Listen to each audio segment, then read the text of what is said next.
obligue de lutter contre l'étalement urbain offre un environnement propice à la réhabilitation des sols pollués.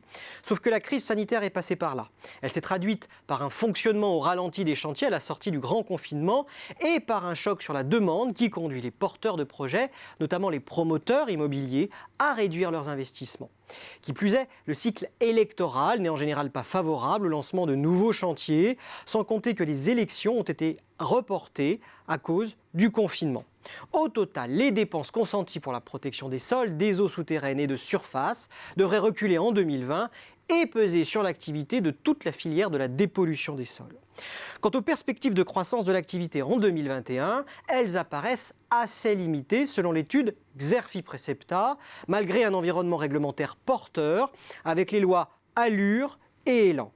Et si le plan de relance prévoit la création d'un fonds friche de 300 millions d'euros en faveur du recyclage foncier, ces effets d'entraînement sur l'activité des professionnels pourraient prendre du temps à se faire sentir. Vous l'aurez compris, un trou d'air s'annonce à court terme, ce qui pourrait durcir la concurrence sur ce marché, attractif à long terme, et donc très disputé. Ils sont naturellement présents les grands groupes du BTP comme Vinci, Bouygues ou Eiffage et les groupes de services environnementaux, Suez, Séché Environnement, Veolia. Experts dans les activités d'assainissement de l'eau ainsi que dans la gestion des déchets, ces derniers se sont positionnés très tôt dans le traitement des terres polluées. D'autres acteurs se distinguent, comme les acteurs spécialisés tels Valgo ou Englobe, ou les filiales des groupes de l'énergie comme Orano ou Total.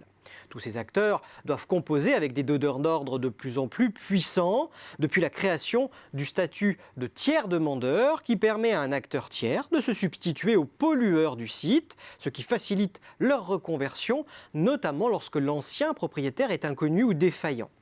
Les promoteurs et aménageurs sont désormais rejoints dans ce rôle par des fonds d'investissement qui font clairement jouer la concurrence entre les spécialistes de la dépollution.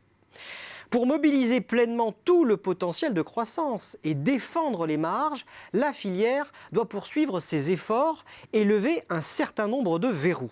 Il s'agit d'abord, pour l'ensemble des acteurs, d'améliorer les performances opérationnelles en réduisant à la fois les coûts et les délais de traitement. Pour les acteurs situés en amont, tout l'enjeu consiste à mieux caractériser les sites pour réduire le risque d'aléas inhérents à la profession.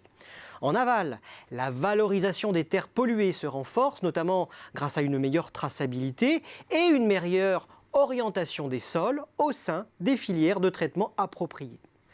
Des techniques innovantes de traitement émergeant à l'instar de la mousse de blocage développée par Serpol, qui a débouché sur le dépôt d'un brevet.